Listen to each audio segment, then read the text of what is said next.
What is up, ladies and gentlemen? Welcome to an episode of The Locker Room. I'm here with Chris Lawrence, the youngest, we just worked it out, the youngest ever West Tigers debutant. What's going on, brother? Nah, not too much, mate. I can proudly hold that for the rest of my life, because I think they've changed it to 18 now. So really? At least I hold one record. Locker in. That's done. Mate, that's pub banter if I've ever heard one. You can tell your kids. Tell everyone. Prove I actually played the game to my kids. Your grandkids will always be like, does Granddad always say to you that he was the youngest ever West Tiger and just smash him with every time? I'll be doing it all the time. When I'm 60 years old, bring it out to my kids all the time. Bro, 100%. I'll be having my highlight tries playing every time my grandkids come around. Continuous loop.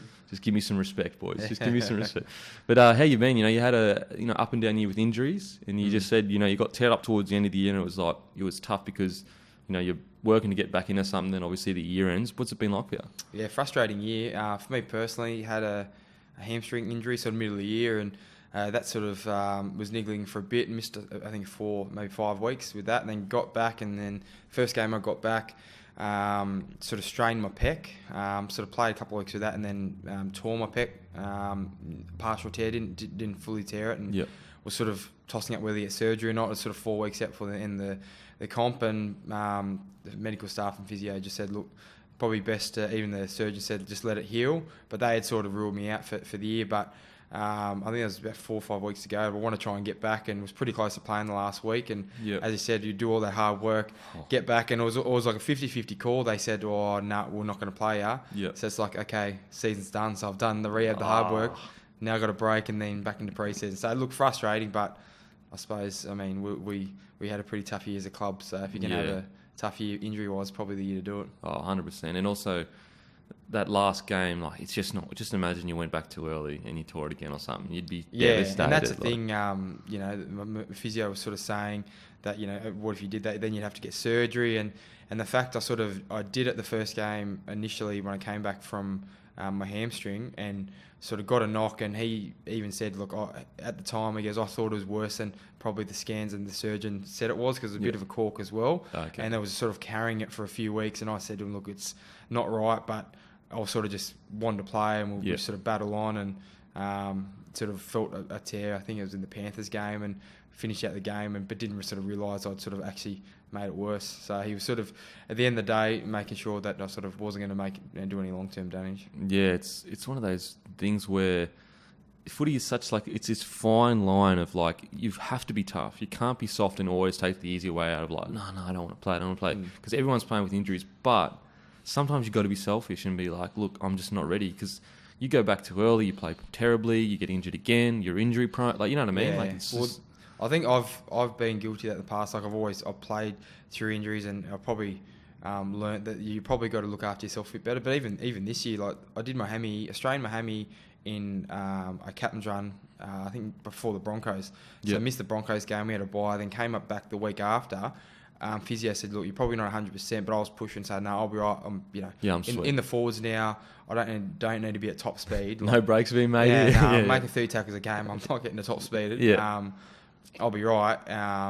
Look, no one 100%, and then came out and then redid it, and then that's when they're like, well, now you got to, because it's second time. So it's frustrating. I mean, you got to be tough. I think certain injuries you got to play with. I mean, I think come about sort of round 12 or halfway through the year, there's 90% of players are carrying some type of niggle injury. Yep. If you're not carrying a niggle injury, you're not having a dig. Yeah, honestly, really, true. I mean, I sort of learned that from older guys when I first came through. They said, don't think you're the only one carrying a niggle injury, because it starts to play with your head, because you're like, I can't play to my best. Yep. I'm just battling each week. And they're like, no, everyone is carrying something. Yep. And just, again, some guys are worse. Some guys are just hip joints. Some guys are needling every week with AC or ribs or whatever it might be. But everyone's usually carrying something by the back end of the year. 100%. And I think also, something that I struggled with when I was probably 18, 19, 20, and then it eventually kicked in, but was the kind of, the idea that as soon as you cross that line, it doesn't matter if you're injured. There's no excuse. You're either going to play 100% and you're judged on that, or you're not. Because I used to be I didn't play that well, but I had a bad shoulder, so I was struggling. And there was always this kind of rationalization to me myself was didn't play well because I was injured. But then the coaches would kind of be like, there's no, if you're not good enough, don't play. If you are good enough, then you play and you get judged on those merits, kind of thing. Yeah, well, Liam Fulton, he always used to say to me, because a few years ago, I did used to sort of play underdone and, for the team, because I thought it's best for the team if we had no one else that could sort of fill the position. I'd sort of play, but he was like, no one else knows you're injured. Like, he goes, never play when you're injured if you can't play 100%, because no one knows. As you said, no one knows. Like, the fans just go, oh, he's had a shit game. They don't know that you're running at 80%. You can't run. You can't step off your right. Your ankle's gone. Totally. You can't step off it. So. 100%. It's like such a fine balance of like. I mean, I honestly reckon some careers are ruined due to that because they just push it too far. Or, for example, Joshy Miller, like Josh Miller, Canberra Raiders, and he was at the Dragons at the end of his career. He had to retire because of his so many concussions. And that's just a guy that's a madman that's so tough that he pushed his body too far.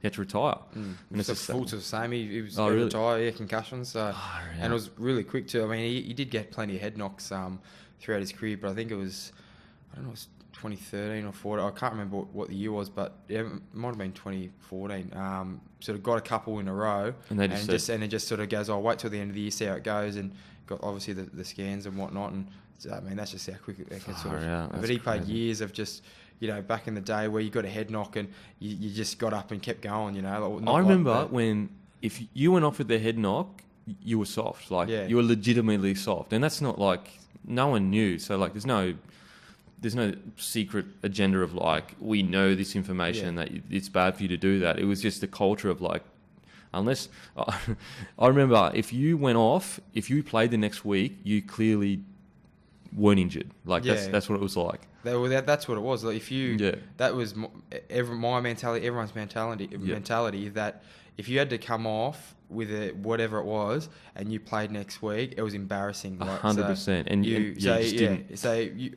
I remember, like, even playing through, this was probably 5-6 years ago, I did my ankle, and like, no, it's sweet. Thought it was just a roll, playing the Cowboys, thought I just sort of rolled my ankle, whatever, had, torn ligaments and whatnot. But same thing, I'm like, well, got to stay on because, like, if I come off, and they go, no, it's sweet, you play next week, like, I'm just going to get hammered by the older blokes. So 100%. Stayed on to the point where I realised, something's wrong, and then had Matty Bowen step past me, and I felt like I was in cement because I couldn't move. That might have just been Matty Bowen. Yeah, just Matty Bowen. That was before I did my ankle. So, but yeah, and then realised you sort of out for 4 or 5 weeks, and you probably did more damage by staying on. 100%. It was just like, like you can't come off. I remember if you're not injured. Yeah, and it's just like a completely different cult. Like, and it's better now. Because it's so much safer. But yeah, totally agree, man. Like, you legitimately, if you come off, you're not playing the next week. And if you did play the next week, the coaching staff, all the older boys, they're kind of like, well, why did you come off if you're ready to go in 6 days or 5 days or whatever? That's right. Yeah, it's crazy. So how's it been for you? You've had this really unique perspective at the Tigers because you come through the system when you won the grand final 2005. The West Tigers, they're the West Tigers. They changed the way the game was played before the wrestle came in, all that kind of stuff. And then, fast forward all the way to now, it's probably been one of the most tumultuous years the club's had in, 15 years or whatever, X years. What was it like from your perspective, kind of thing? Well, coming through, it was in the 2005 grand final, I was sort of 16, so in the junior sides. And I remember, I think we were going on, like, it was a junior Cubs tour or whatever, and it was the day after the grand final. So we're 16 years old in West Tigers kit at the airport flying somewhere. And then, like, obviously Tigers just won, so everyone's thinking we're the Tigers. We're just thinking we're killing it. Carrying on. Yeah. Going, how good's this? 100%. Like, people coming and taking photos. It was 16 years old. I was like they couldn't tell we're 16-year-olds. Like, like, we're not going to be at the airport at 9 a.m. on a Monday after winning the grand final. But yeah, look, that was a good time. And then the sort of following year, got to make my debut. And the sort of next couple of years, I think the Tigers as a club probably definitely underachieved. That's when the wrestle really come in. So the whole system changed. Yeah, so I don't think the Tigers probably adapted as well. And probably took it a couple of years. And I think 2009 was probably the first time that we started to be not only competitive but playing really good footy again. We started the year poorly, went on a really good run, ended up running into Para the back end of the year, and we were sort of 8th, 9th at the time, and it was between us to whoever won. I think it was the second last game and last game. This is Para's crazy run with Jared where they went that run. So it was between us. If we won, we went in. They won, they went in. And it was, great game. That was actually the game.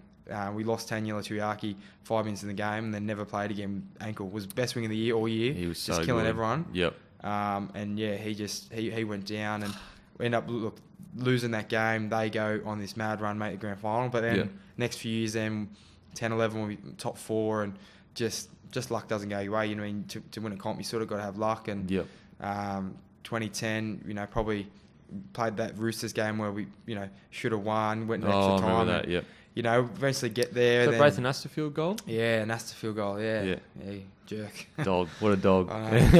Surely he's not hitting it from 40 out. Oh, please, biggest fluke ever. But then, and then the following year, you know, 2011, I think the Warriors got us.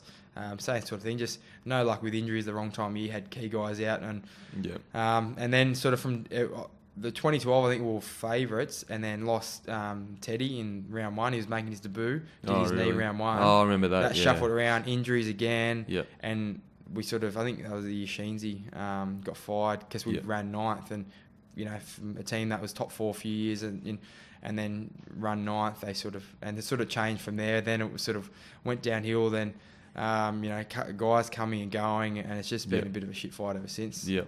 And so this year, what's the perspective? Because it feels like, I mean, the Tim Sheen thing was extremely controversial, but this year just seemed like maybe it's because of the media has changed so much. It's more dramatic and constant.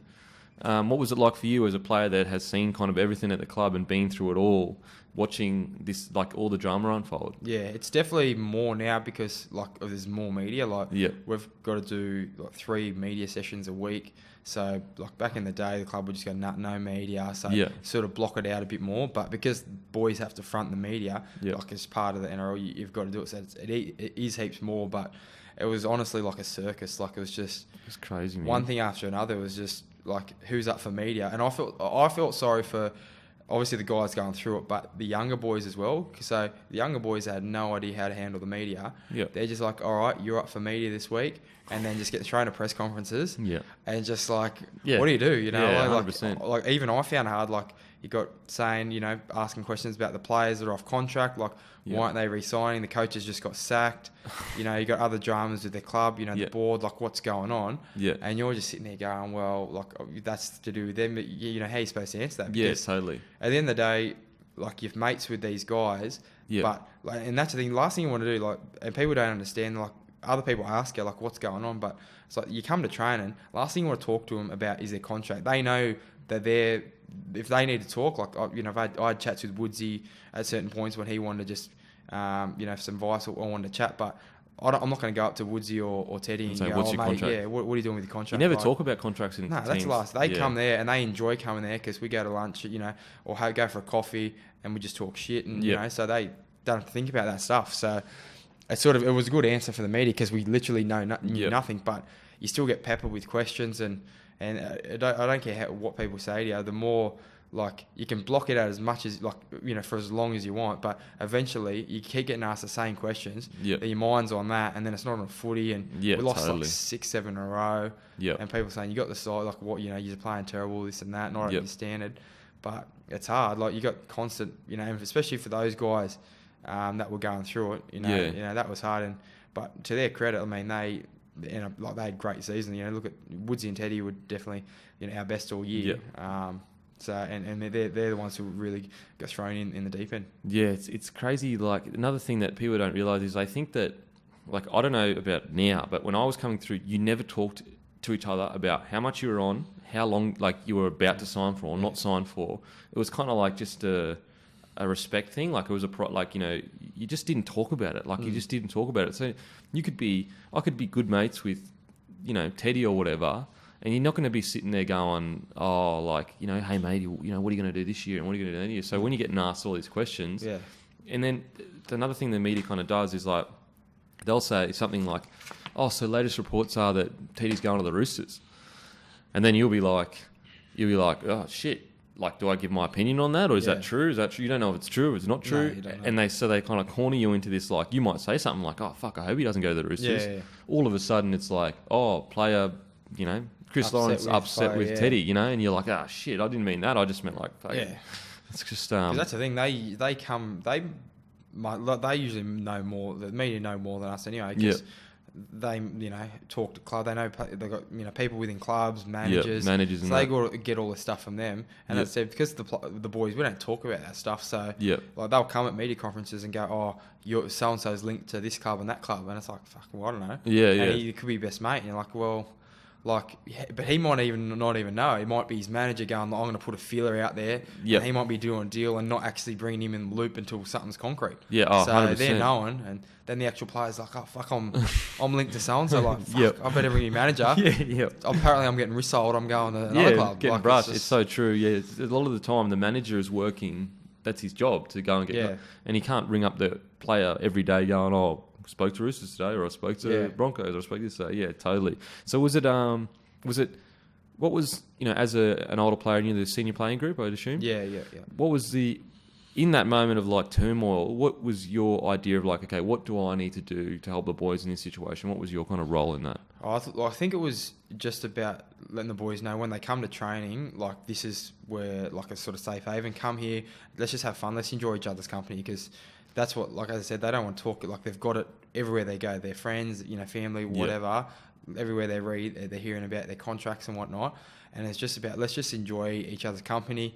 Like, as it started unfolded and obviously guys signed and were leaving, it was just like, well, we're not going to be together, forever, and this is the last year we're going to be. Let's just really enjoy each other's company every day. Let's just have fun. So you sort of had that mentality, then, it sort of helps. And we sort of won a couple of games, but it probably didn't settle down until everyone sort of knew where they were going, coming or going.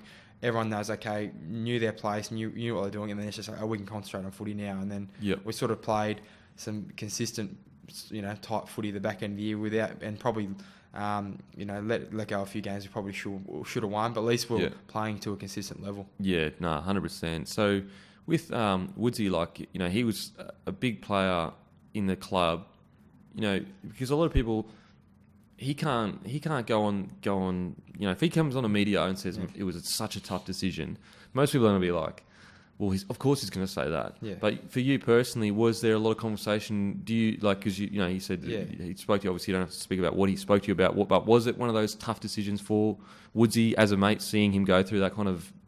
It's his life. Like, it's a whole. If he makes one decision wrong or right, could affect him for friggin' 20 years. Yeah, 100%. And because he was a club captain, he was a junior.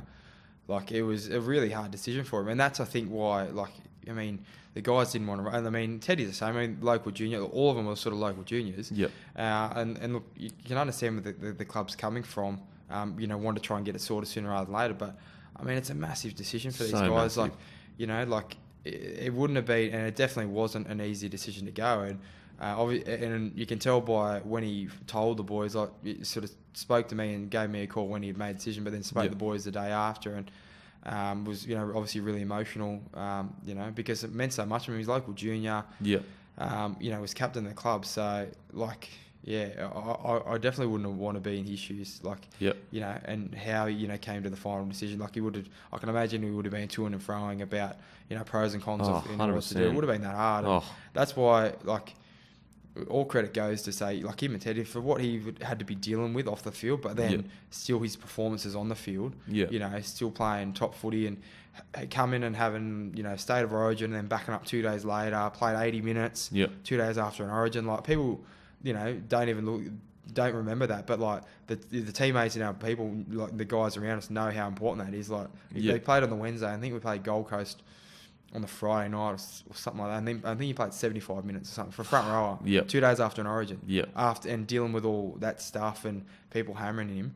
And to put that aside and do that for the team, like, it's just massive. And also, he's in a position where if he was to say, look, I'm stuffed, I can't play, there's no one that would be like, mate, you've got to play. Like, do you know what I mean? So it was an actual choice for him to play because he does care about the team, does care about the boys and everything like that. So, sometimes I wish like you could just, people that, they have every right to be, upset that he's leaving, whatever, but just live in this, just come with the boys for a day and see how much it actually does mean to them. They would appreciate, like, these decisions are tough and people do care. Like, definitely. In a perfect world, the boys would have all loved to stay. because obviously everyone's close mates. We stay together and whatnot. But at the end of the day, there's things out of our control, whether that's from the club, or from player managers, other clubs that you can't control. And I mean, obviously, if we were winning games and, we didn't have any salary cap dramas, then easy situation, sweet as. Just keep the same side. Yep. We'll win them. We're making finals. You don't need to change your side. But it's hard. Like, we haven't made finals for ages. So, I mean, it's so true, club wants to make big decisions to obviously to change it, and it's that's what you got to do, and that's football. That's a business these days, and the boys, everyone sort of understands that, and for those who don't understand that, they better learn quick. Oh mate, I didn't learn quick enough. I found out after I was like frigging at the end of my career. It's put it this way, you don't get any phone calls after it's over, that's for sure. Okay, so for yourself personally, whereabouts did you grow up, and what were you always into sport? You pretty athletic guy, so I'd assume you would be. But what was it like for you growing up? Yeah, grew up out at Campbelltown. Went to sort of St Mary's Primary School, then St Greg's Campbelltown High School. Played all my junior footy out at Eagvale, St Andrews. Yeah, I was pretty sporty person. Loved just playing all types of sports. Loved cricket. Used to play cricket. Didn't sort of see cricket as a it was always competitive, but didn't want to have any aspirations to do anything with cricket. Just all my mates played cricket, and I just loved it. It was just good fun. Like, we played, in the group. There's probably 5 of us who were decent, sort of players, and 5 or 6 were really good players, and a couple who weren't that good. So we used to open the bowling, then we'd just have a bit of a go. I think it was just really good fun. Did athletics for a number of years. It was pretty good at athletics. Yeah, didn't you make New South Wales and all that kind of stuff? Yeah, made a couple of sort of New South Wales sides. Was all right at the sort of sprints, but sort of long jump. And sort of the triple jump. So you went to nationals and that? Yeah, went to nationals a couple of times. Pen packs and all that? I did. What year pen packs did you go to? The one in Sydney. I don't know what year it was. Honestly, 2000? It might have been the same as one I went to. I was 12. I think it was 12. So it would have been 2000. You were 12, so I would have been 13. Yeah, it would have been. I don't know. It was 2000. So I would have gone with Queensland. I got a bronze in the long jump. Yeah. And who were their names? The two boys that beat me are now doing it professionally. Oh, really? Professionally. Yeah. Tough gig being an athlete though. Oh, yeah. Get paid peanuts and you train your arse off. Yeah, I know. Oh, and I probably stopped around sort of under 15 markers when you start coming into footy. Still did it, but that's when you had to start actually training to be any good. And I was, really enjoyed it, but to be that sort of serious athlete, I didn't really enjoy that training side of things. I enjoyed the training of footy way more than that. And then you start coming out into Matthews and SG ball, and that was the same sort of why I sort of stopped cricket too, because then how Matthews start doing pre-season trainings and you start actually training on weekends and stuff in summer. So I was like, I love footy more, and I'd love to play first grade. I'm doing this as fun, and that, so I sort of stopped all that stuff around that age. 15, 16. I think I stopped fucking 11 or 12. It's just not as enjoyable as a team sport, because you're just you're rocking up every day by yourself, you're training every day by yourself. It's just, oh man, it's just too much. But in saying that, the rewards are so great, because when you do win or whatever, it's purely your victory. That's right. Yeah. Okay, so you always an athletic guy. Did you make all the rep sides growing up for footy? Made the west sides. We had the junior Magpies, sort of 13s, 14s, 15s, but we sort of we always got sort of smashed by all the other teams. Okay. But we the thing is, that was going through the sort of period where other clubs just come and poached all our players, like Para. Oh, really? Like Para, Roosters. I remember under 10s or 11s. We had Jared Hayne was in our played in the comp. Oh, really? I played Trent Hodkinson.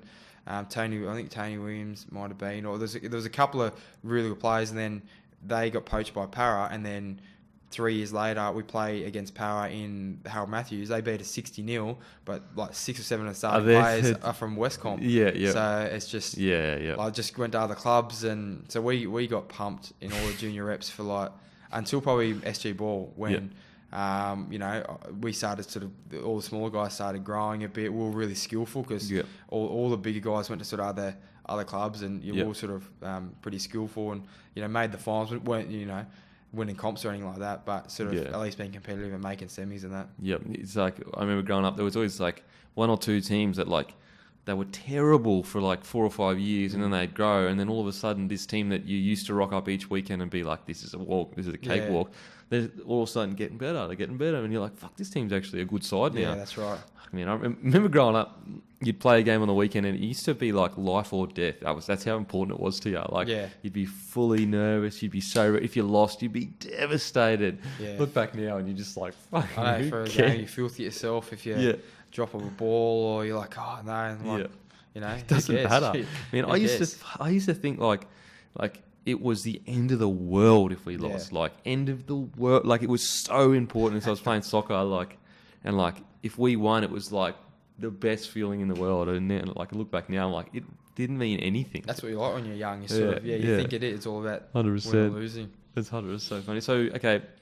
So when was a time when you started to realise when clubs maybe were a bit interested in you, and you're like, shit, like, I could do this professionally? Or did you always want to be a professional rugby league player? I always wanted to play professional rugby league. I sort of always, you know, didn't know how I was going to get there or when, but I sort of loved rugby league from when I was young. So I always like, I want to be rugby league player. And it was probably my first year of SG ball. So I was playing up a year, and we started sort of going all right. You know, weren't getting smashed as much as we used to, and that's when the sort of you get some of the player managers starting to come around and approach you and whatnot. And I wasn't like, wasn't a superstar in the team or anything like that. But I sort of was playing all right, and my dad at the time was like, no, like, you don't need one now, like, you're only young, and this and that. And then it was the following year in the sort of second year SG ball, and that was 2006. So it went basically from sort of starting SG ball playing in March. You know, started playing good footy. Then by the end of SG ball, I think I then basically just got a manager, because like, well, I finished SG ball, and then you sort of go, well, I started training with the Jersey Flegg side, but they were winning games, and then the Jersey Flegg coach goes, well, I don't really have a spot for you winning games. So I just sort of sat on the sidelines and just trained, and then... Oh, really? So you were with the Jersey Flegg side, couldn't get a start? No. And then the reserve grade coach goes, what are you doing? I said, nothing. I just said, coach just said, you know, with all the reserves, just run with the reserves and that sort of thing. And he goes, okay, leave it with me. And then he went away, come back and goes, I'll come over, you're now training with reserve grade. You're going to play reserve grade this week. That was like a week or two after you told that SG ball. But they were getting pumped and whatnot. So, I mean, fair enough. I mean, the Jersey Flegg side were winning games. So it's like, okay, I was... Still, that step up is... I was stoked to be able to play Jersey Flegg, but then I was like, shit myself, like I was happy to play Jersey Flegg, but now I'm playing like reserve grade, and 16 years old playing reserve grade. So shit. No, I think I was 17 by that stage. So this was when I was in year 12. So and then played New South Wales. Yep. Okay. Yeah. So and then played about sort of 8-9 games with reserve grade. We won a couple of games, which was rare for that side. I think it was running last at that stage, and lucky enough to sort of make my debut that year, which was good. So what's that like when? So okay, you're told you can't get into our Jersey Flegg side. We're winning, and we're happy with everyone in that position. Reserve guide gets you in. You start playing some games. When does it start occurring to you that you're being looked at by the first grade, or was it not even in your mind? It probably wasn't even in my mind. Like, I knew obviously I'm playing reserve grade, but I didn't realise obviously how you're only one step away from first grade. It didn't really sink in until probably July that year.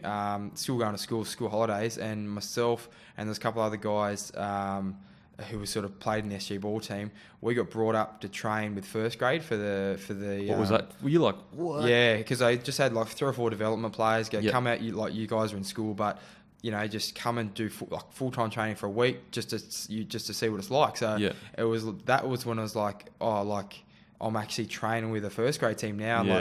Benji, Scotty Prince, Hodjo. I'm like, wow, like how good's this? That's blowing your mind. And like coming to full-time training, didn't know what to do. Like this is awesome. And it's probably, and then went back and played a couple of games at reserve grade. So it was probably then when I'm like, like I'm actually not that far away, because then guys who I'm playing in the reserve grade side with were in the full-time squad, because obviously you got the guys coming back. So I'm like I'm playing with these guys here, and they're actually trained.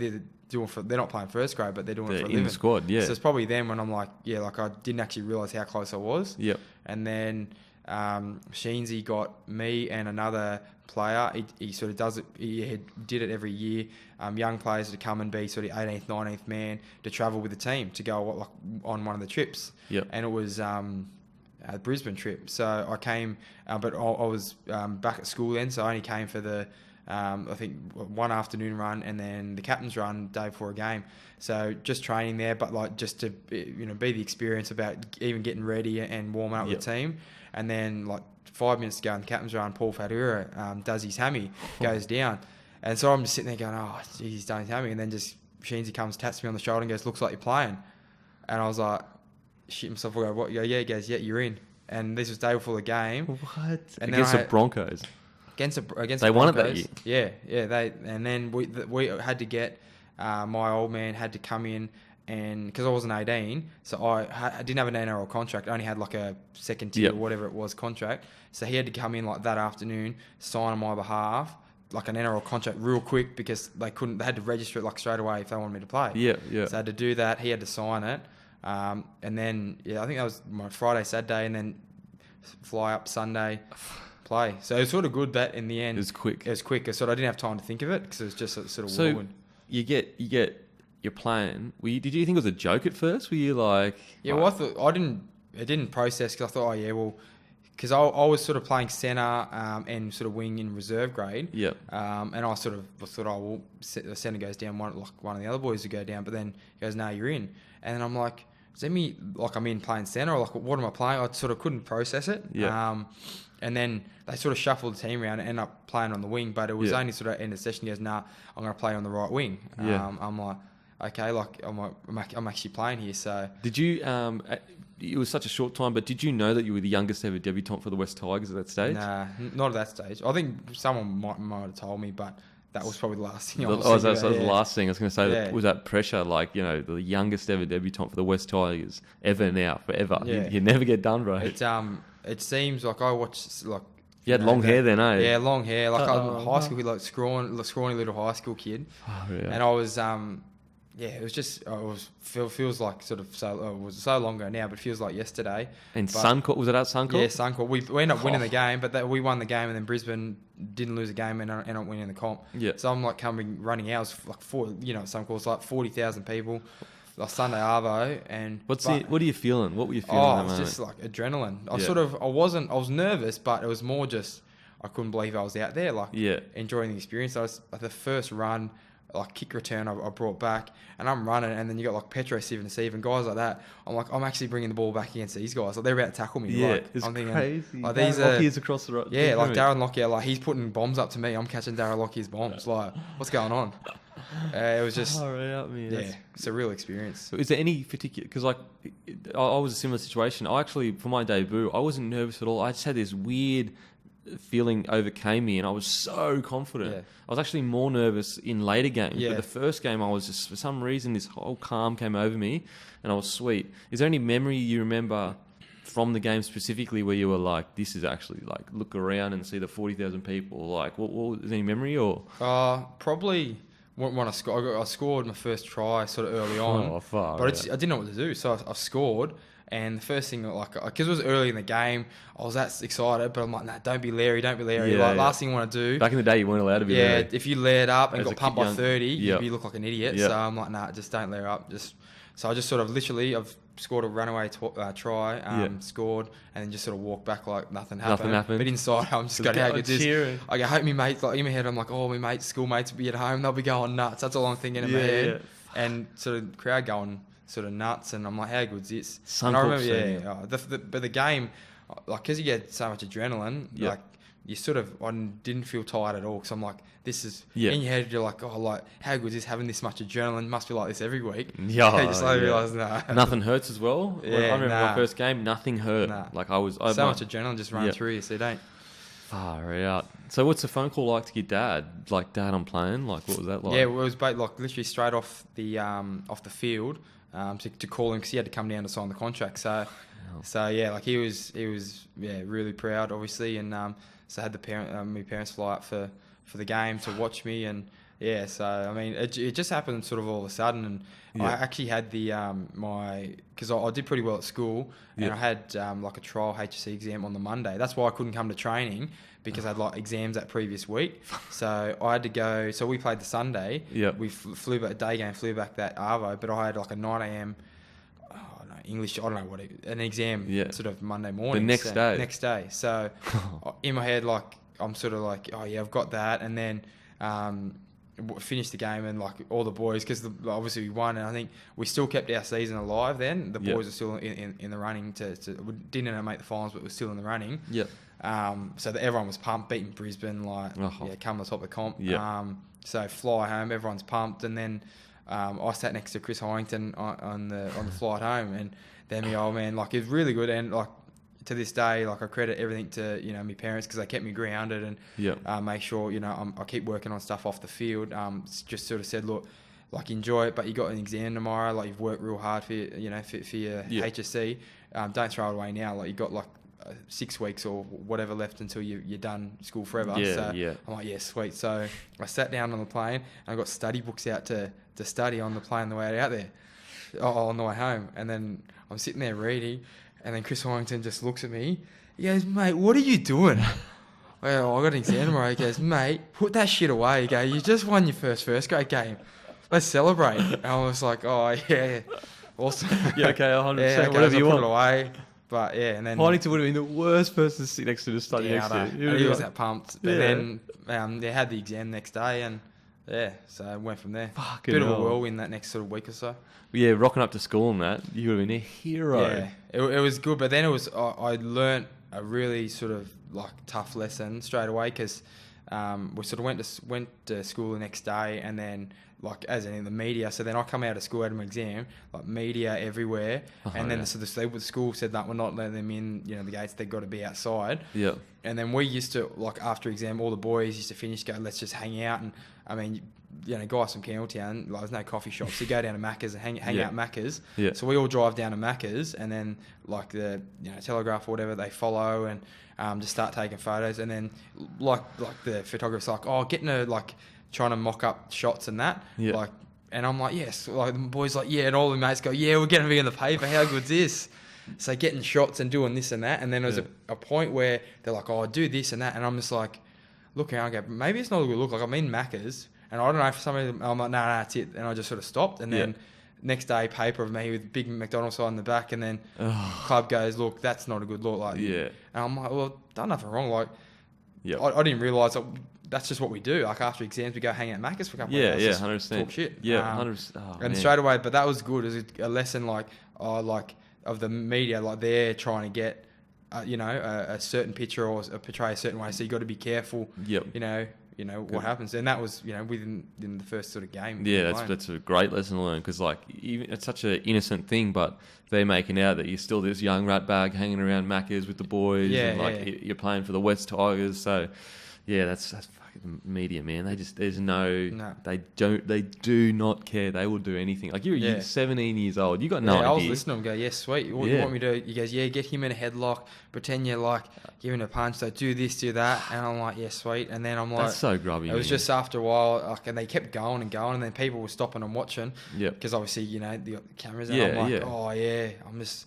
Like, and all the boys loving it, because they're like, yeah, we're going to get our face on TV. 100%. And I'm like, nah. And I'm just like, something clicked in my eye, probably not best thing. Like, that's grubby journalism. That's it. I go, nah, that's it. So far out, that's grubby journalism, man. Like a 17-year-old kid, and you know exactly what you're doing, and you're just taking advantage of how naive he is. Good lesson. But all good. Yeah. Oh, far out, man. What an experience, that debut. And so you still played a few games that year? Yeah, ended up playing I think 5 games left of the year, so played the rest of the year.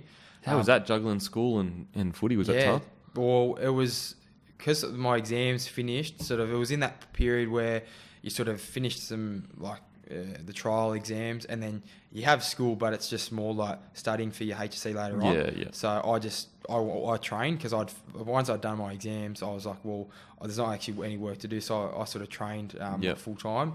But So I played the last 5 games, but I remember the next game, it was like, and again, best lesson to learn, such a wake-up call. We played Melbourne in Melbourne, they end up playing Broncos in the grand final that year. So coming off a high, and then Melbourne, who's such a side, and then my first kick return, I'm running down, and to this day I still remember Dave Kidwell, because obviously he was assistant coach with us a few years back.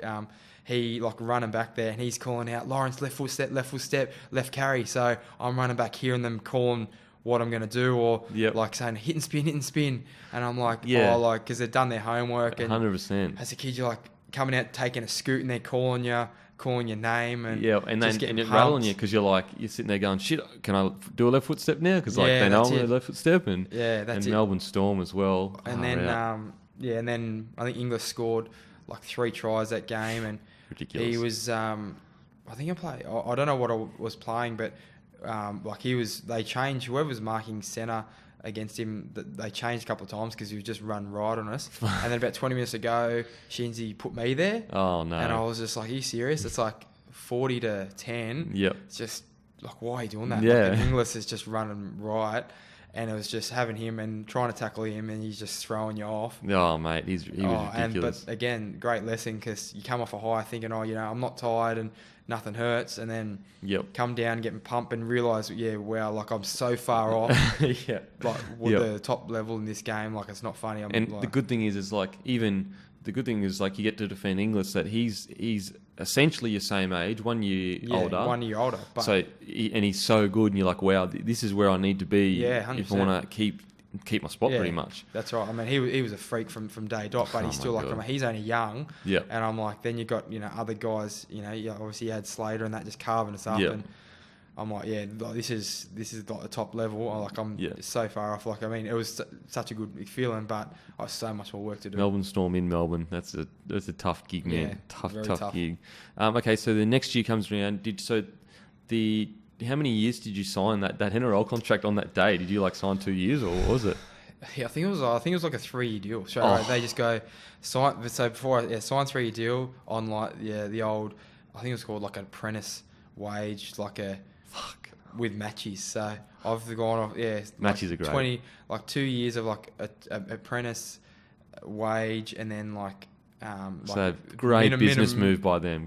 Business move by them. And then the minimum wage or whatever, which was, I don't even know. Minimum back then was 45, 50 grand or something. Yeah, I think it was 45. That was my 3rd year. And actually, remember, my 3rd year, my contract, I played my 50th NRL game. So that's crazy. And you're still on 45 grand a year. So, but I mean, at the end of the day, if it's not like I'm going to turn around and go at the time, I want more money. I'm give me an opportunity. That's I would have done, if they signed 5, I would have signed for 5. Sure. It's crazy, but it's just crazy. You played 50 NRL games and you're sitting on 45 grand, going fuck. It's just I know. It's okay. So you played 18 games that next year, or I think I played. I started off the year in reserve grade. Sheensy, I played schoolboys at the end of that year. Went away to England, and then came back in January with the pre-season, and Sheensy was really good. He sort of came up and said to me, "Look, I'm going to start you in reserve grade," because I sort of thought, I'll finish the year, I'll start the year, but everyone's fully fit. He goes, "Look, I'm going to start in reserve grade," and he goes, "I want you to go back to reserve grade and prove to me you're a first grader."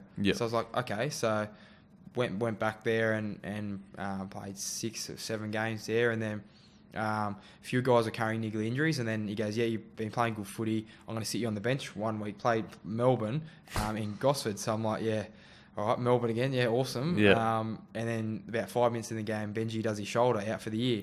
So I get thrown into 5'8". Man. Have you ever played 5'8" before that? I played 5'8", sort of junior footy, and so I sort of was a mix of fullback, 5'8", centre. I'd played sort of all positions, so it was sort of didn't fuss me that much. But then ended up going on there. They were picking up a loose ball. I literally ran on the field, ran on the wrong side of the field because I was supposed to go play left. I went on the right side of the field because it was a kick chase, and then the second tackle, someone's gone to pass, knocked it on. I've picked up a ball, run 10 metres and scored. Oh, As soon as I've come on the field, first touch, I'm like, yeah, Fucking good to see. And then scored another try after that. Later on the game, we won the game and played well.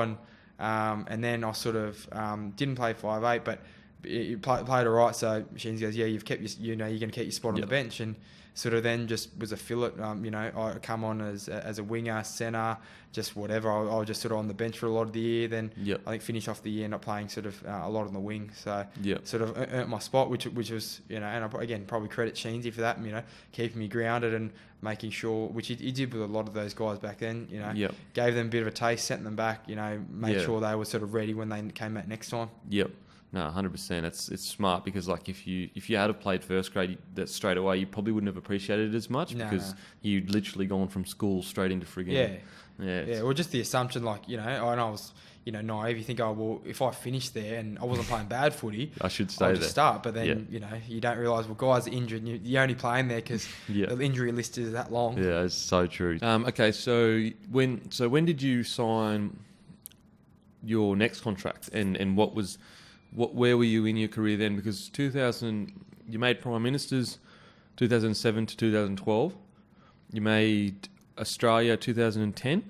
Yeah, 10, 11, I sort of played some Australia. Yeah, played a couple of test matches, And so was that when you extended around that time? Yeah, whenever that first contract was up, when I first signed, I think it was end of 09, so I signed another 2 or 3 years or something like that. So then I think played my first game for Australia at the end of 2010. I sort of got picked in there was a couple of injuries and got picked in the sort of Four Nations squad and was lucky enough to sort of get a run.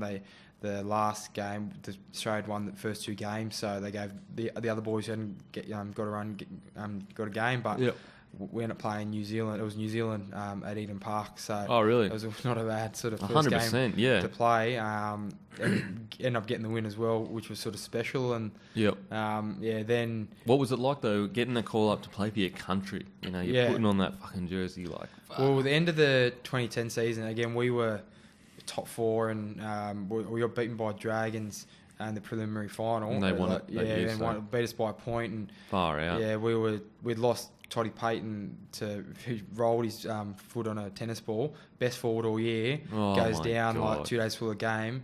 And then, it was just one of those things, like, we felt like everything was going our way, and then the 2 weeks leading up, just nothing went your way. And that was the year that we lost to the Roosters, that whole Braithen Astorfield goal. Oh, really? So it was like everything that could go against us did go against us. And But, I mean, you finish the year strong, you play good footy, and, if you're playing in the finals, you sort of got a good chance of making the Four Nations squad. So I made the Four Nations squad, so I was pumped about that. And I was more just pumped to be able to just be in the squad with some of the guys who I've looked up to my whole career, and just to be able to train alongside them, and I remember thinking, I don't care if I get a game, I'm just going to learn so much in this tour. Like I'm just going to. Who's someone you learnt the most off in that tour, you reckon? Or someone that you were the most like, wow, that's who you really could take a lot from? It's hard to say one person, but like watching like the Storm boys, or like obviously Cronk and Smith, and just watching the way they prepare and just the extras they do after training. I was always pretty like diligent in my training, and still am, and always continually working on extras and everything like that. But thought I was doing that well. But I mean, to see the way like what they do away from training, not only in sort of with the team, but then go and work on the kicking, passing, and just all those boys. That was sort of that I learned a lot from that, knowing how hard you got to continuously work on your individual game to sort of keep yourself at a consistent level. So not so much individuals, but just watching those top players, knowing why they stay at a top level for so long, but just always working hard on their game. Because they all had kind of something in common. Like they all stayed back, did extras. They all prepared kind of the same. Doesn't matter which player it was. They all had that extra kind of drive. Yeah, and that's what was the common thread between them all. And so putting on that jersey, debuting for your country, what was that like? Was it just like, unreal. And getting to sort of, again, at Eden Park, and getting to sit in front and watch, the haka, like right in front of you. That's sick. It was unreal. Again, one of the, proudest moments of my life. And again, similar feeling to sort of my debut game. It was just so much adrenaline going through you. It goes so quick, and it feels like you could do it every day. Because you're like, oh yeah, I'm up to this, because you got so much adrenaline. But just loved every minute of that game. And so that next show, 2011 to 14, you had a pretty big injury in that space, didn't you? Did you hip? In one of those years? Yeah, started 2011. So did my hip there. So you've gone from like playing for Australia and then a pretty dramatic injury. Yeah, which was sort of tough, because again, I was sort of you sort of finished off the year, played a game, and my goal the next couple of years was obviously, or the next 2 or 3 years was try and get a state of origin game, try and push for that. And then I think it was round 3 or something, 2011, dislocated my hip, and so that sort of brings it right back down. What was that like? Fuck me. Yeah, look, it was that painful. I just remember doing it. Like I did it, and just straight away I knew I had done my hip, and I didn't know what the severity of it was, but obviously that painful, and had to have that, the green whistle, the morphine, everything, just to sort of get me in, and the hip was out for about 2.5, 3 hours. Head to the hospital, knocked me out, put it back in. Took like 5 or 6 doctors, like people standing, like, it's such a big joint to try and get back in. And then they just reef you back in. Yeah, well, they said, because I was like, is that painful? And then when I'm in the ambulance, I'm like, nah, knock me out. I don't want to be awake when you put it back in. 100%. But they're like, nah, you like, if it's still out, it doesn't go back in by itself. It goes, you have to be knocked out, because we need you completely relaxed, or you can't have you tensing. Oh, okay. Like you need to be out to actually go, because it's such a big joint. So that sort of went back in. That was a sort of tough time, because at that stage, I think a couple of other guys got injured that same game, but I was in the hospital not knowing what's next, like what do I do? And then came home the next day, got a scan or whatever, and then came home the next day, and would have been I was just watching Fox or like a Matty John show or something like that, and then the doctor was either getting interviewed or saying it was they got some news from the doctors about my injury, saying it's potentially career threatening, so he might not ever play again. And you were sitting on the couch watching that, and I'm like, I didn't first thing at all. I'm like, what's going on? Head was falling off. What do you mean it's career threatening? Then couldn't get on the doctor, and I'm just like stressing. Then the coach just ring me, how you feeling? And I'm just like, oh mate, I'm just here. I'm hearing that my career's over. What's going on? Like, then he finally rang me. He goes, oh no, like it was only, just if your hip was sort of out for. If it's out for more than 3 hours, then it potentially loses the blood flow, and if you lose the blood flow to your hip or the top of your leg or whatever, then it's they've got to do a hip replacement. So do hip replacement, it's obviously career. So I'm like, but at the time I'm like, well, why wasn't that? Like, I've gone to Campbelltown Hospital straight out, because we played Campbelltown Hospital, the public hospital. Yeah. And then I'm thinking, well, if someone had come in, there was only one surgeon on at the time. If a car accident come in, I'm not life threatening, so I get pushed aside, and they go. So I'm like, I'm literally that lucky that there was no one in there, because if it was something, life or death, I would have had to wait for that. So and you would have literally been just sitting there with the hip out, and then oh my god! And so how come you didn't go to a private hospital? Why'd you go to a public hospital? Well, again, I didn't know, because I was. Yeah, I just got put in an ambulance. No, but I mean, like the club. Why didn't the club? Yeah, I don't know. At the time, there was a few guys got injured that game, so everyone was dealing with everything. I was just in a hospital, in an ambulance, and straight out. So holy shit! I was sort of. Then it was a matter of I had to wait. I had to get scans every 6 weeks, and that would sort of tell me if the blood flow was still going to the. Oh, really? leg. So you even after knowing that it was less than 3 hours, you got it back in, you still weren't sure whether it was going to be sweet. So they said 12. It would be 12 months before 100% knew. But with every scan, the percentage of needing a hip replacement would or reduce straight away would reduce. So I was sort of still had that hanging over. But then after about a week, it felt sweet. Like hip was back in. It just felt like a bruise. After a week, it felt sweet. It felt sweet. It was just God damn. It just felt like you've torn a hammy, or you could sort of. I was on crutches, but I'm like it just felt like a really deep bruise. Yeah. You would have been on fucking painkillers and that though too. No. After about a week, I wasn't. Cause really? It was just like once it's back in, it's just obviously the ligaments and that are torn just around healing. So it's just then on crutches, and after about a week and a half, I was sort of I think a week after 2 weeks, I was walking. So Wow. and it wasn't so. I sort of wasn't in a lot of pain, and then I'm like, well, spoke with the physio. I'm like, well, what's the sort of quickest, like, can I come back this year? And he goes, oh no, look, you probably won't be back this year, and because we went well last year, and I knew we were going to have another good season. It was like, well, I'm not. I knew how close we were to win the grand final, and I'm like, I'm not missing a grand final. If these boys make a grand final, I'm going to make sure I'm being there. Yep. And I said to the physio, what's the what's the quickest anyone's come back from a hip? And then he just tossed. He goes, I don't know, 3 months. He just tossed something out there. Yeah. So I get him, all right, I'll play footy in 90 days. Yeah. He goes, yeah, sweet, mate, whatever. Yeah, whatever, mate. Yeah, well, I'll just keep you happy, make sure your head's not falling off, like Yep. injury and that. But then that was good. I'm like, he had in my mind, I'm going to play in 90 days.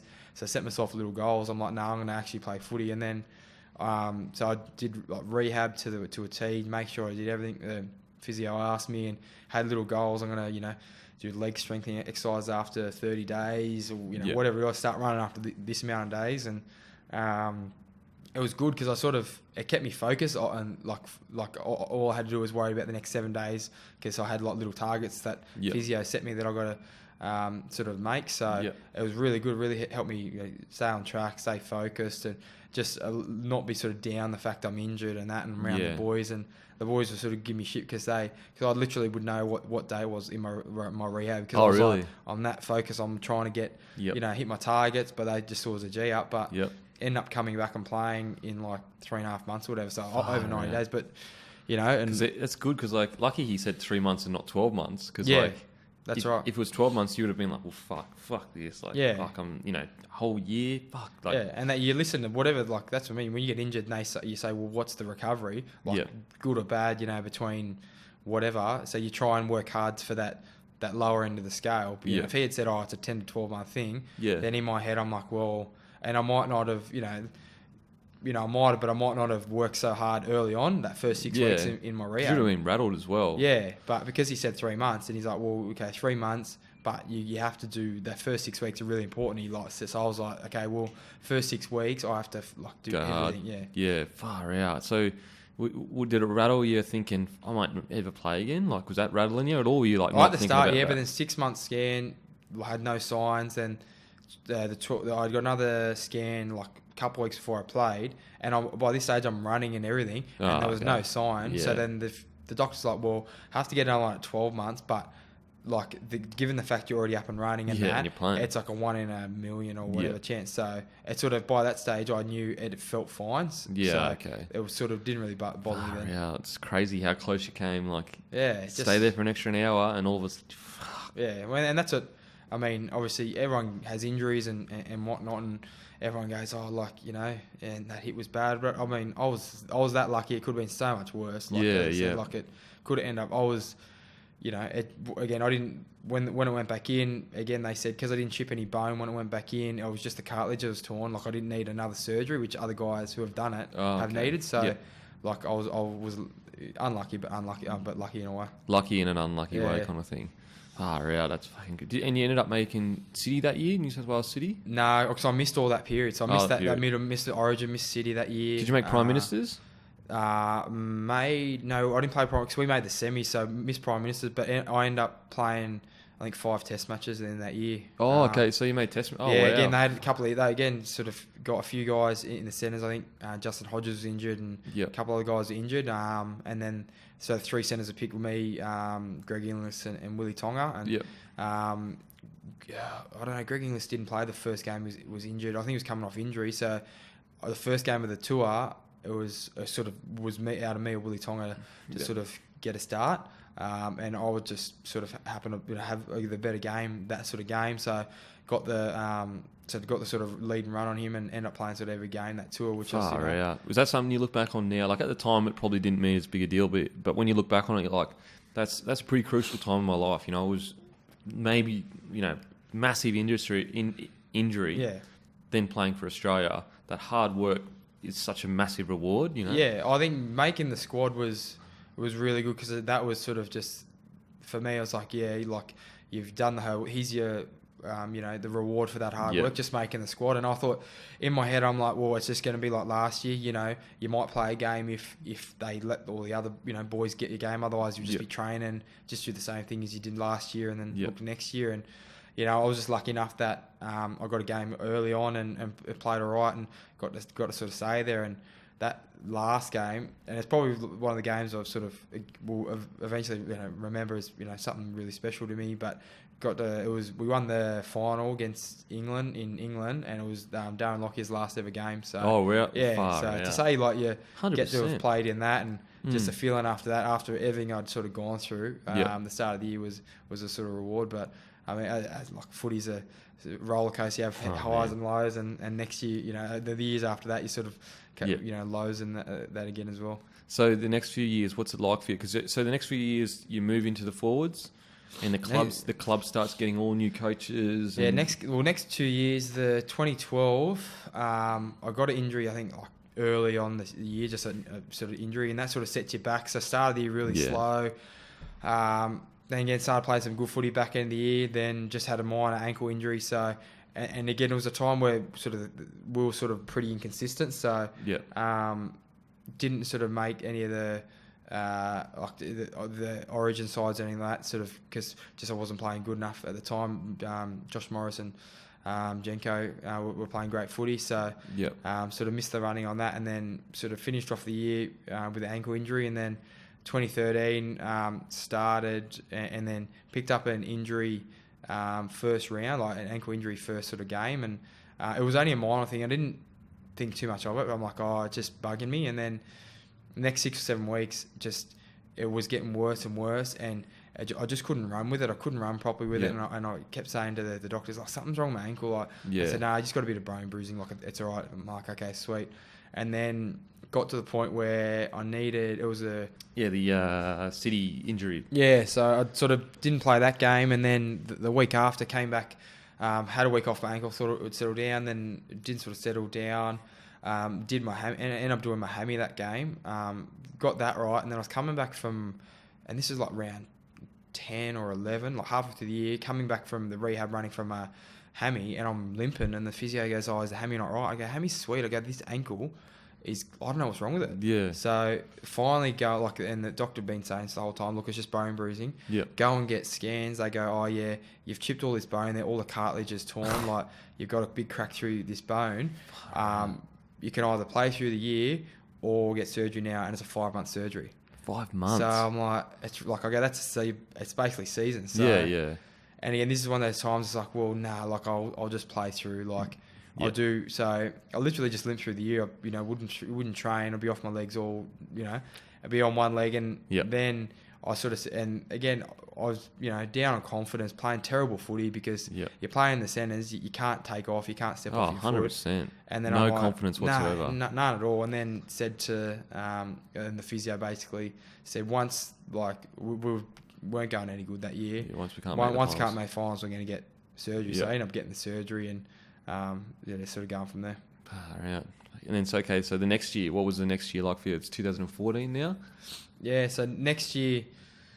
Same sort of thing with the sort of club. I played most of the year, and that's when I sort of I was coming off the back of my ankle injury, and it took me. So I missed a lot of pre-season, so I was sort of behind the 8 ball, and then started talking to a few of the coaches about the idea of playing in the back row, and played in the centres because that's all like. We didn't have many centres, and sort of chopped and changed between sort of left and right centre, and then Coach Tom Mick Potter talked about playing in the back row, which I was sort of happy to do because I was sort of like still was coming back from sort of the ankle, and was sort of happy to sort of give it a try. I remember when I was first playing, like I played a bit of back row in my second year anyway because I was off the bench and Sheensy was just throwing me anyway. And eventually he goes to me, he reckoned eventually I'd end up like either a lock or a 5'8". Yep. So I knew at one stage I'd probably end up in the back row. Yep. So I thought I'd probably a good time, but just the way, again, with the team was and the personnel, I was probably better for me in the centres. So again, probably another disappointing year. Finished that year off, and 2015 was when JT came. I think it's 2015. So he came, same sort of thing. Started in the centres just because it was personnel. And the new coach, I just sort of, went along with it. Again, you don't know how the new coach is going to perceive you and whatnot. So you sort of just do what's best for the team. And probably is about midway through the year when he came and said, look, going to try and move you in the back row and sort of move me in there. And I think he probably just didn't think, like, I'd sort of wanted to be sort of doing that. And I think he was probably doing that thinking, it's probably the time when a lot of the players, they try to get rid of, Benji, Rob, they're trying to get rid of, they got rid of a few players. And in my head, I'm like, it's probably, they're trying to do it as a way to move on. But I'm like, well, I've been wanting to play second row, sweet, so no drama. So put me in the second row and enjoyed it. Just the game had changed, the style of the game, the speed of the game had got up, so it suited my game a lot more in the back row. And just finished off the back row that season in the back row. Started playing, some good footy again, got confidence. Went a good sort of distance, sort of put games together without any injuries and, started playing good footy and sort of went from there. And so, as soon as you went into the back row, were you like, I actually enjoy this? Like, I like this? Or was it a slow process of... I enjoyed it straight away. Again, like my first or second season, because I was coming off the bench, I remember playing in the back row at like weighing 88 kilos, getting pummeled, but enjoying it still, even though like I was getting dominated in like people running over me and whatnot. But yeah, like I enjoyed it. Like I knew I had to change my training a bit because I've been used to the centre so much, and back row is just so much continuous. Like you just can't stop. Like in defence, it's no rest in defence. No hiding. You got to get back. You got to take your carries. So there's just no rest. So it was good that back end of the year, and then I knew going into 2016, my whole goal was just like, well, I just got to get my body ready and change sort of the way I train so I can play 80 minutes and and just being able to do that. And I mean, some games, you get through 80 minutes sweet and it's no dramas, and just how the games go. Some games it's just you just hang in there just to get through it. It's fucking tight. I reckon that probably hooker is the hardest position, and then probably your back row and your front row. I mean, hooker though, I don't know how they do it. 80-minute hookers, oh my god. Yeah, and I never had a really good motor, like a really good sort of cardio base. I've had to learn to work at that over time. Oh really? So okay. I've always was obviously more speed based when I was younger, and speed and power, but had no sort of no endurance. As most young outside backs do, got no endurance. So true. So I had to work pretty hard on that. But yeah, like I don't know how the hookers do it. So what about because you would have been with Farah for essentially when did he debut? 2004 or something? Yeah, it was a few years before me. Yeah, but you would have been with him for essentially his whole career. Was it tough watching such a vital, or not a crucial part of the West Tigers team? That whole drama that unfolded. Yeah, it was tough. I mean, Robbie's a mate of mine, and it was just tough the sort of way it happened.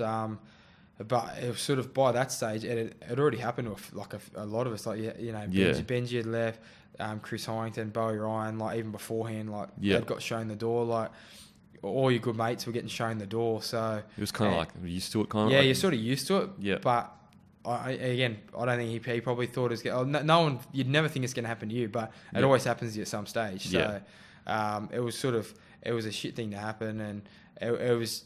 It played out so much in obviously the media, and obviously affected him, and got to the point where obviously the environment, like obviously him and JT didn't get on, like he's pretty clear about that. But I mean they sort of work well together, even though before it all came to a head, it came to a head a bit, and then they got over that, and then worked well together, and then it came together, came to a bit of a head again, and it just blew up from there. So it sounds kind of like. Those two were willing to go, let's just work together for the team. But there was outside stuff that was kind of like pushing them into situations that would bring it to a head. Yeah, so the thing is, I think it was because it would have been the 2015, it would have been around the time that I started playing back row, because again, they were, they probably stuffed up the salary cap, and they were looking to move on a few players. Yeah. And I think that's when they probably gave him the tap on the shoulder, around the same time as me, and there's probably 4 or 5 other guys. Yeah. So did they speak to you also, or they didn't, or you just thought they were going to speak to you? Well, I thought they were going to speak to at the end of the year to say, look, because I had 2 more years on my contract, to say, look, it's and because you sort of as a player, you start to sense, look, you're sort of on the outer, and there's a lot of guys, and then the guys who are also on the outer start to talk about to go, oh, like, what do you reckon? Do you reckon they're gonna? Brush viewers, and this is the time when no one was used to people just getting tapped on the shoulder and leaving. It was sort of like you saw your contract and they just wouldn't re-sign you. Yeah, but it's true. Yep. Time when like now it's different. Now it's like you can sign a contract, 3 months later get tapped on the shoulder. Nah, mate. Well, yeah, you can look elsewhere. Or hey, mate, can you look elsewhere? And if you don't look elsewhere, we're going to sit you in reserve grade and we're going to essentially not talk to you and just make your life shit. So that was sort of just when all that sort of stuff started happening. So, no one sort of knew how to deal with it or what was going on. So that's probably around that time. And then, and then Robbie started the 2016 season. And I think it was the end of the 2015 season. They might have had a blow up and, said he was going to go elsewhere. Didn't go anywhere. They sort of, agreed to work together. So I was like, oh, well, even the players, we knew they, didn't get along, but it's like any coach, there's always going to be one or two players who really don't see it and clash, like see eye to eye and clash with the coach. So it worked well, and now it was just then, just at some point in the year, he just dropped Farah to reserve grade, and it wasn't because of, he dropped him at the bench. And then you sort of all the boys like, oh, it's probably a sign that like he's doing this, the same thing again, but he's still playing, good footy. Then, dropped him back to reserve grade, and then that just sort of all brought it to a head because I think he was only 2 games off like playing 250 for the club, which was like it would have been a massive thing for him. And then that's I think that was pushed him over obviously the big drama and the big blow up. Yeah. So, as a senior player group, was it tough? Like, was the whole thing tough to kind of? You've got a team to take care of, you've got a club to deal with, you've got your mate to deal with. You're just like, fuck, what do we do here? Like, yeah, it was hard because the back end of 16, we started the year terribly, but we started winning some games together, and we ended up 1 win away from making the semis that year. And so we were winning games, and we're like, well, like we just need to keep a good environment. We can't have distractions at this point, and this was coming up, and it's just like, well, just when we start to put everything aside and no distractions, more distractions come. And so that was frustrating because, again, it's your mate, but then you don't want to get involved because he's obviously filthy, the coach, and this and that. You don't want to get involved in that because you're like, well, we're still got a game on the weekend. We're still a chance of playing semis, So it was just a hard situation because you want to be there for him and, and speak to him and on some level agree with him. But you're like, at the end of the day, like we've got a game on the weekend. Yeah, like team is we've got to buy into what the coach is saying on the weekend. Like it's hard. Fuck, man, that would have been such a tough, especially senior player group. A younger guy can kind of sit back and go, man, that's drama. I don't have to deal with it. But senior playing group, it's like you've got to, it's especially when you haven't played semis in a while and you can you see you're close. You're just like most talented player you've ever played with. Best that you just like. Oh man, most talented, just freakish ability. Yeah, probably Benji.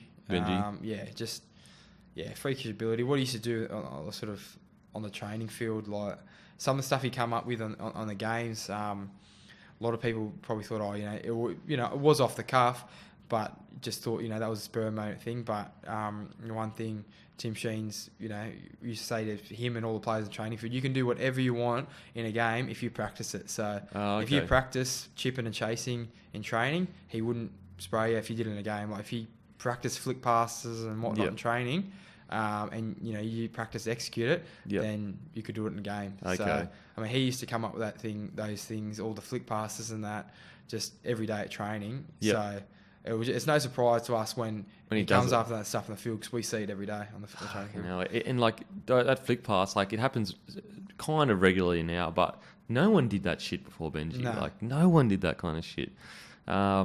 Most underrated player you've ever played with, where you've just like go to battle with him every day of the week. I was probably a few. Probably I'd say at the top, and he's probably not underrated, but Gareth Ellis. Absolute like legend of a bloke. But when he was the nicest, quietest bloke, and then as soon as he across that field, just wanted to kill somebody. Mongrel. Just sounds like Petro, man. Petro's the same. And would just come out of line, put the biggest hits on. He had good feet, good offload, and he just would just keep going. Had a great motor, and one of the guys he'd love sort of playing for and playing with. And there's probably a group of sort of a couple other boys, and again that was around the top, that we kept the same side together for 4 or 5 years, and all the boys became really close. But Chris Hyington, Bryce Gibbs, and Liam Fulton, those 3 guys are definitely underrated. What they brought to the side you can't measure in terms of talent. Like Yeah. they just were guys that you knew you had to have your back. They just did the work, did their role. Yep. They always turn out. Like Bryce Gibbs, his line speed off the line, he used to shoot up off the line and wasn't the biggest bloke, and we weren't the biggest, had the biggest forward pack, but he used to get line speed. They used to get everyone going. Fulch used to just tackle all day. Just all day. And, and same with Hino. Hino just get his work done and always be there sniffing around. So, I mean, guys, underrate them, but what they did, for the team during that time, there's no way, we would have, made the finals that year or even had a chance of making a comp, without those guys. And toughest thing you've ever seen on a footy field? Oh, toughest thing. I've seen plenty, so I don't know. Toughest thing. It's top of my head.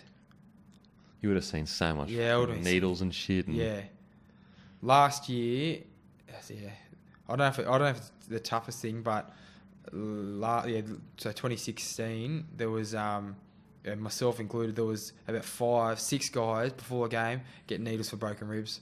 I've never seen anything like it. 6 guys I think getting. it would have been it was 6. I don't know, for some reason there was about 5-6 guys, and literally it was like a lineup about 30 minutes before the game. And so who was it? This is me, Tim Grant, Jesse Sue, and Joel Edwards was there, Mitch Moses. I need one more.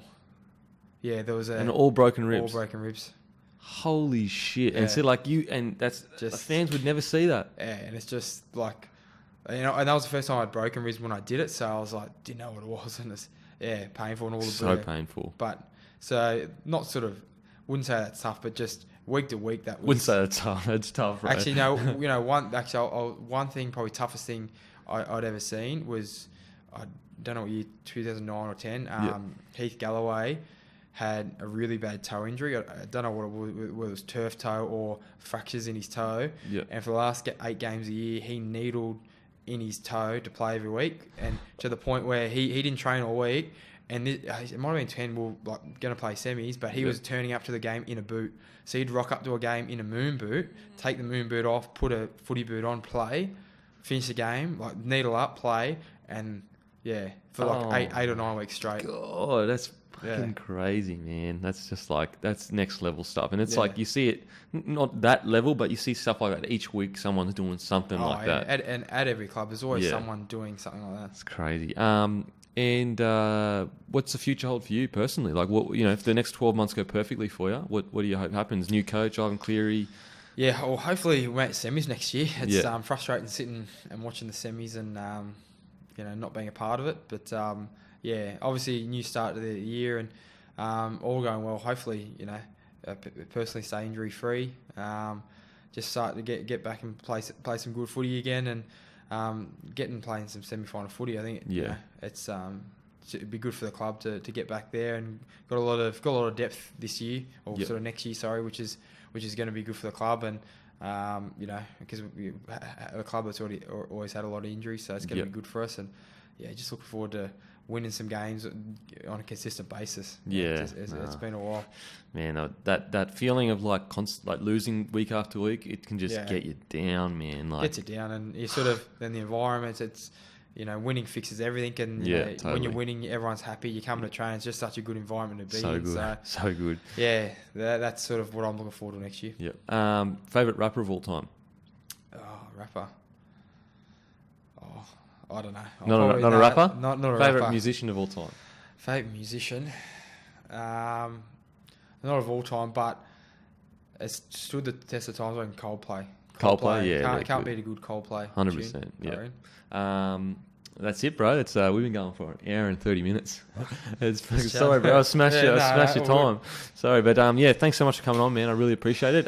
Actually, sorry. You, outside of footy, you've got your own wellness business. Yeah. So what's is that something that you definitely plan to get into after footy, and what's it all about, and how's it all going? Yeah, well, I sort of started it years ago, not sort of knowing where it was going to go, but basically started because I wanted to, goal was to, when I finish footy, have something to walk straight into after footy, and it's sort of grown, and the point where now sort of have two sort of aspects of it. So it's called One Wellbeing, and we do a lot of corporate wellbeing programs. So that sort of side's grown, and to the point where we've have to put in a few full-time staff and casual staff, and work within a lot of companies throughout New South Wales and Australia. And then this other side of it is with athlete education. So we provide to particularly NRI athletes the Cert 3 and 4 in personal training and fitness. Okay.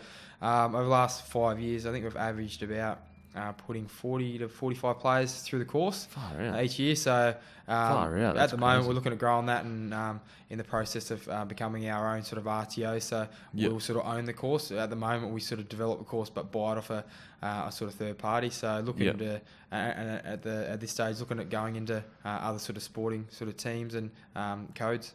Oh man, it's sick that you've got this thing just sitting there ready for you to kind of move into. It's so stressful. Like when I quit and didn't have anything, it was so stressful. Keeps your mind off things when you're doing other stuff. 100%. Anyway, thank you so much, brother, for coming on. I really appreciate it. No worries, mate. Thanks for having me.